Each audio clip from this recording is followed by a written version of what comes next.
ओम नमः शिवाय गुरुवे सच्चिदानंदमूर्तये निष्प्रपंचाय शांताय निरालंबाय तेजसे।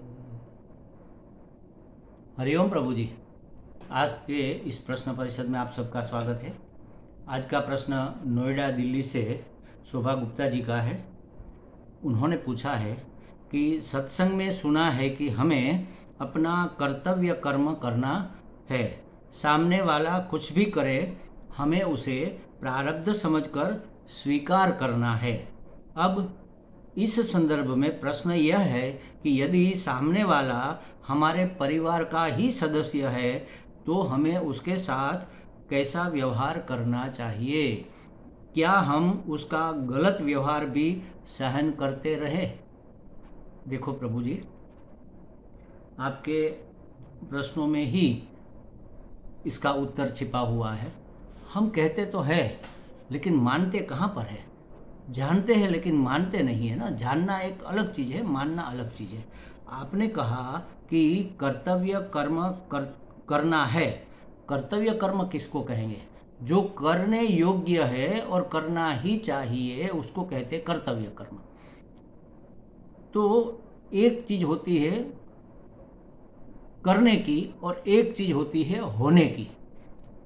करना है हमें जो भी, उसको हमारा कर्तव्य समझकर करने योग्य है, हमें करना ही चाहिए, इसलिए हम कर रहे हैं। जैसे कि एक बच्चे को दुलार करना माँ का कर्तव्य है तो उसको करना ही चाहिए। और जैसे समझो और उस बच्चे को बड़ा करना, हम तो कह तो देते हैं कि बच्चे को बड़ा करना माता पिता का कर्तव्य है। वास्तव में बच्चे का देखभाल करना, उसको पोषण देना, उसको रक्षण देना, ये माता पिता का कर्तव्य है। बड़ा तो अपने आप वो होता है, वो हम कहाँ उसको बड़ा करते हैं। तो ये होना हो गया और एक करना हुआ। तो कर्तव्य कर्म करना है, होना नहीं है, अपने आप नहीं होगा। उसको जानबूझकर ईमानदारी से निष्ठा से करना है। तो कर्तव्य कर्म, अपना कर्तव्य कर्म करना है, ऐसा हमने सुना है संतों से, शास्त्रों से, सत्संग में। सामने वाला कुछ भी करे हमें उसे प्रारब्ध समझकर स्वीकार करना है। देखो, प्रारब्ध समझकर अगर हमने स्वीकार किया तो फिर कोई प्रश्न ही नहीं उठेगा कि ये हमारा प्रारब्ध है और इसलिए यहाँ आया है। अच्छा, एक बात, आपने जो प्रश्न किया है कि सामने वाला हमारे परिवार का सदस्य है तो हम उसके साथ कैसा व्यवहार करें, तो इसका मतलब यही हुआ कि हम उसको प्रारब्ध नहीं मानते। अगर प्रारब्ध, देखो, प्रारब्ध का फल हमें अफ्रीका जाकर मिलेगा क्या? जो हमारे ऋणानुबंध है जिसके साथ भी, वो हमारे आसपास ही रहते हैं, हमारे परिवार में ही होते हैं। हमारा बेटा जिसको हमसे प्यार लेना उधार है गत जन्म का, वो अपनी उधारी लेने के लिए आया है। और अपनी बेटी जो हमें प्यार देना चाहती है, हमारा प्यार उसके ऊपर उधार है, वो हमें प्यार देने के लिए आई है। देखो, हमारे प्रारब्ध में जो भी घटित होता है और हमारे परिवार में जो भी आते हैं वह सब ऋणानुबंध के अनुसार। ऋणानुबंध माने हमारा अकाउंट है लेना और देने का। प्यार लेना है, प्यार देना है, सुख लेना है, सुख देना है, दुख देना है, दुख लेना है। सुख दुख दोनों ही आते हैं। जिसने हमें पूर्व के जन्मों में दुख दिया है तो उसका हिसाब ऐसे ही सेटल नहीं होगा इस जन्म में, या अभी आगे और कई जन्म होने वाले हैं, उसमें उसके हिसाब का, उसके ऋण का हमें उऋण, उसके ऋण से हमें उऋण होना पड़ेगा। तो समझ लो कि परिवार में 3 बेटे बेटियां हैं आपके, तो 2 आपको बहुत ही प्यार देते हैं और एक आपको बिल्कुल प्यार नहीं देता, आपको परेशान करता रहता है, आपको दुखी करता है, आपके मन की कुछ भी नहीं मानता। तो ये दोनों ही प्रारब्ध है। लेकिन हम क्या करते हैं? मीठा मीठा गप, कड़वा कड़वा थू। जो कड़वा है, जो दुखद है, उसको स्वीकार करना हमारे वश में नहीं है। हम स्वीकार नहीं करते, अरे ये तो हमारी मानता ही नहीं, ये तो हमें परेशान करता है, ये तो हमें दुख देता है। तो ये उसका प्रारब्ध है, अपने कर्मों का फल है। और दूसरी बात, सामने वाला अगर हम पारमार्थिक दृष्टि से देखें तो सामने वाला है कौन? कोई सामने वाला है ही नहीं। मेरी आंख कहे कि ये हाथ सामने वाला है, तो ये हो नहीं सकता। ये तो मैं ही हूं, आंख भी मैं हूं और हाथ भी मैं हूं। अब इस हाथ की उंगली से अगर ऐसे आंख में कहीं लग जाए तो हम कहेंगे कि सामने वाले ने हमें दुखी किया। वास्तव में एक ही शरीर के सब अंग है, उसी तरह ये समष्टि भी, ये व्यष्टि के अंग है, व्यक्ति के अंग है। आंख, हाथ, जीभ, दांत, कभी दांत से जीभ कट जाती है, बाकी तो पूरा जीवन जीभ सहलाती रहती है दांतों को, दांत सहलाते रहते हैं जीभ को, कभी नहीं कटती। लेकिन जब कटनी होती है तब कट जाती है। तो ये सब जैसे व्यष्टि के अंग है, उसी तरह आमने सामने वाले सब व्यक्ति, वस्तु, पदार्थ, परिस्थिति सब इस समष्टि के अंग है। तो वहां दूसरा कहाँ रहा? सामने वाला कहाँ रहा? खुद ही दुख देता है, खुद ही दुखी होता है। उंगली से आंख में लग गया तो किसने लगाया? खुद ने लगाया। किसको दुख हुआ? खुद को हुआ। ये प्रारब्ध है। देखो, ये प्रारब्ध माने हमारे कर्मों का फल, लेकिन वह फल ऐसे ही नहीं आएगा। हमारे कर्मों का फल ईश्वर अपनी योजना के अनुसार लेता देता है। उसकी योजना सफल हो, संसार चलता रहे, सृष्टि चलती रहे, जिसको सुख देना है, जिसको दुख देना है वो होता रहे, और इस हिसाब से किसी तीसरे का भी भला हो जाए। सबका भला ही करने के लिए परमात्मा ने ये योजना बनाई है। उसकी योजना का एक ही हेतु है कि सबका भला हो, बस। और किस कार्य से किसका भला होता है वो हम नहीं जानते, वह जानता है। तो कहने यदि सामने वाला हमारे परिवार का हो, सब पूरा संसार, पूरी समष्टि हमारा परिवार है बाबा।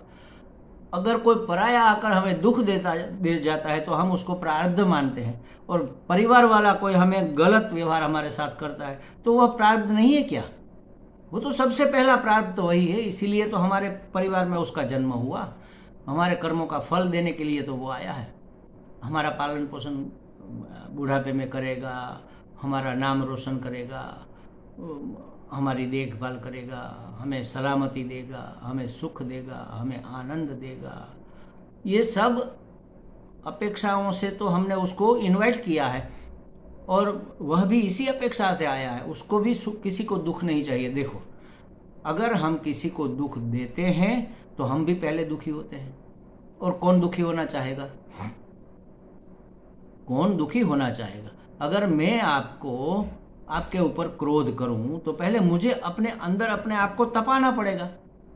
अगर मैं गलत शब्द आपको बोल दूं, गुस्से में गाली वाली बक दूं, तो ये गाली सबसे पहले मेरे अंदर आएगी ना, इसके बाद आपके पास पहुंचेगी। तो दुख देने वाला स्वयं दुखी होता है, तब सामने वाले को दुखी कर सकता है। अच्छा, अब ये देखो, कौन दुखी होना चाहेगा? कोई दुखी होना नहीं चाहेगा। तो इसका मतलब यही है कि दुखी होना नहीं चाहते हुए भी कोई व्यक्ति हमें दुख दे रहा है तो हमारा प्रारब्ध है। दूसरी बात यह है कि हमारा प्रारब्ध इस प्रकार आ रहा है जैसे ईश्वर की योजना है, ईश्वर ने चाहा है वैसे आ रहा है। दुख, ऐसे समय में दुख देकर भी भगवान हमारा भला करना चाहते हैं, हमारी आसक्ति को छुड़ाना चाहते हैं, हमारे मोह को काटना चाहते हैं, हमारे अंदर असंगता बढ़ाना चाहते हैं, कि जिसके साथ हमारा बहुत ही लगाव है, खास करके बेटे बेटियों के साथ हमारा बहुत ही लगाव होता है, उसमें इतनी आसक्ति होती है कि उसको कहीं दूर वह अगर है, उसको वहाँ पर ठेस लग जाए तो पीड़ा हमें होती है। भगवान कहे मूर्ख है, बेवकूफ़ है, ऐसे दुखी होता रहेगा तो सुख जीवन में कब आएगा? कब तुम सुख भोगेगा? भगवान तो चाहता है कि हम सुखी ही सुखी रहे, आनंद में ही रहे, सुख से सुखी ना हो, दुख से दुखी ना हो, सिर्फ आनंद, प्रसन्नता। देखो, कोई व्यक्ति अपने आप को पसंद इसलिए नहीं करता, मैं अपने आप को पसंद नहीं हूँ, मैं कैसा चाहिए?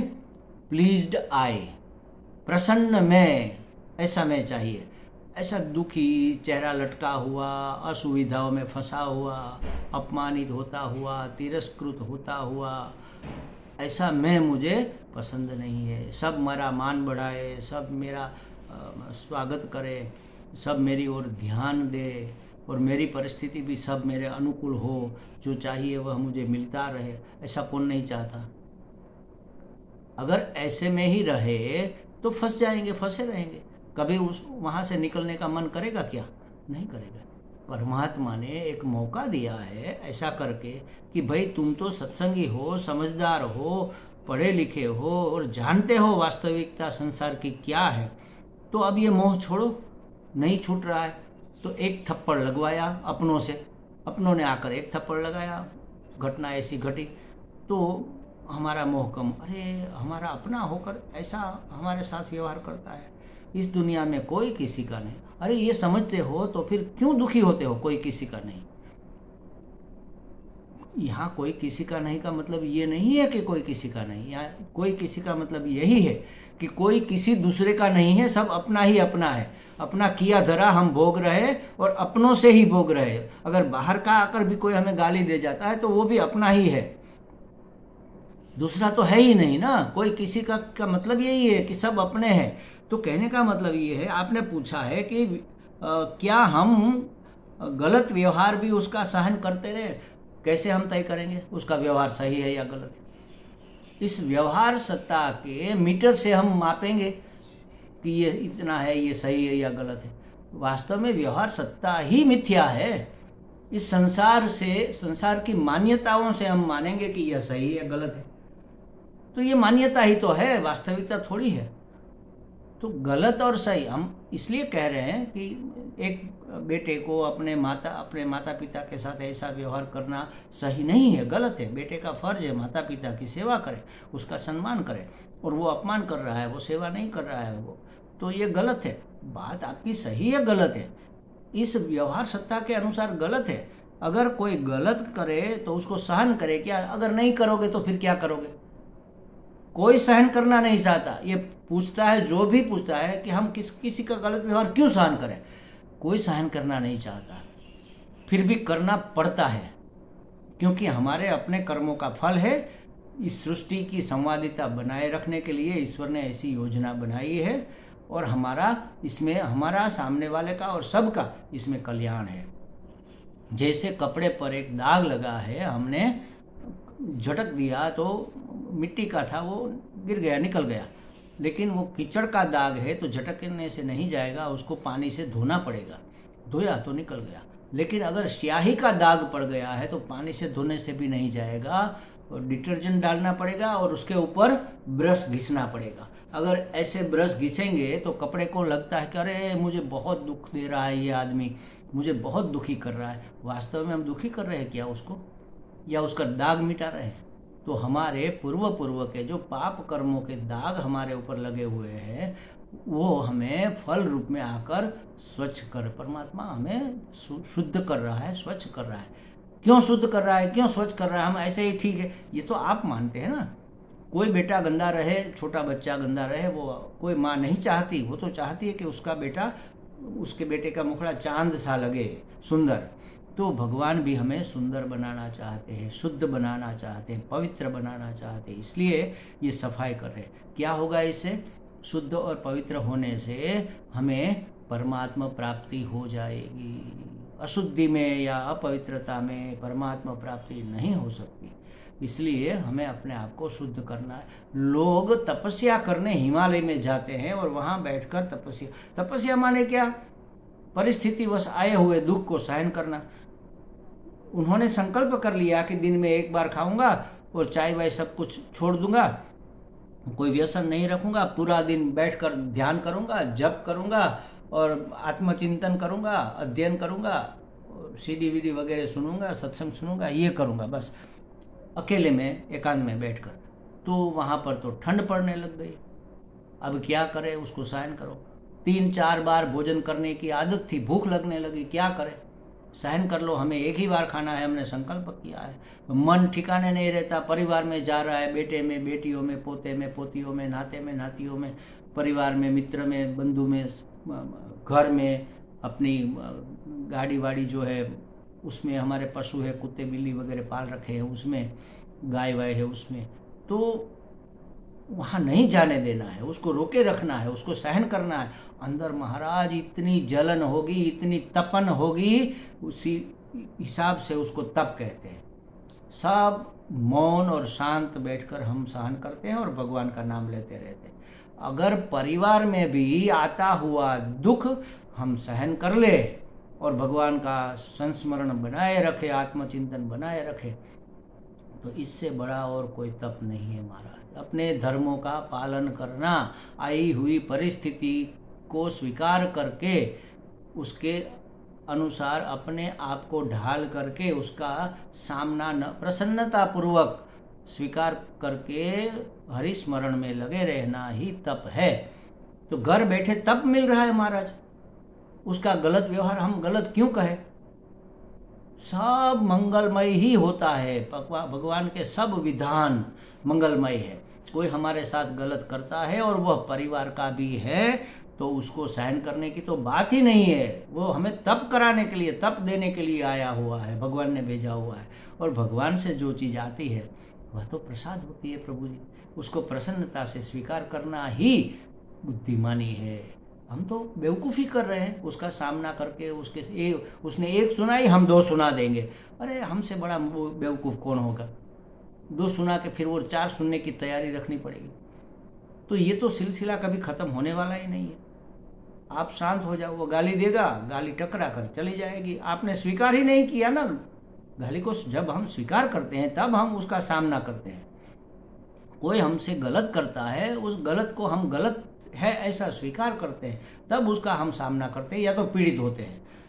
हम किसी का स्वीकार ही नहीं करते परमात्मा के सिवाय। एक बार भगवान बुद्ध बैठे थे, वो यज्ञ का विरोध करते थे। तो गांव में एक ब्राह्मण था, उसका एक ही बेटा था और वही सब यज्ञ करवाता था। जवान बेटा आया बुद्ध के संपर्क में और उसका शिष्य बन गया, सन्यासी बन गया।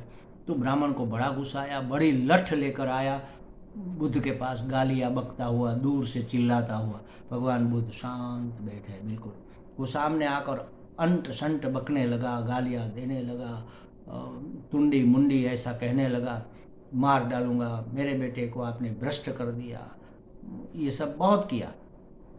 भगवान बुद्ध एक शब्द नहीं बोले। फिर उसने कहा, अरे मैं तुमसे गालियाँ दे रहा हूँ, तुमसे कह रहा हूँ, समझ में नहीं आती बात? उसने कहा, प्रभु जी आपने हमें दिया लेकिन हमने नहीं लिया, तो हमें क्यों गुस्सा आएगा? अगर हम लेंगे तभी तो हम प्रतिकार करेंगे।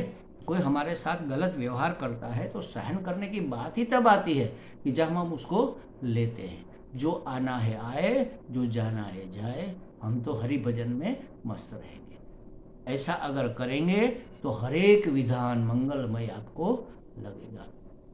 हमें लगता है शोभा जी को बातें स्पष्ट हो गई होगी। हरि ओम।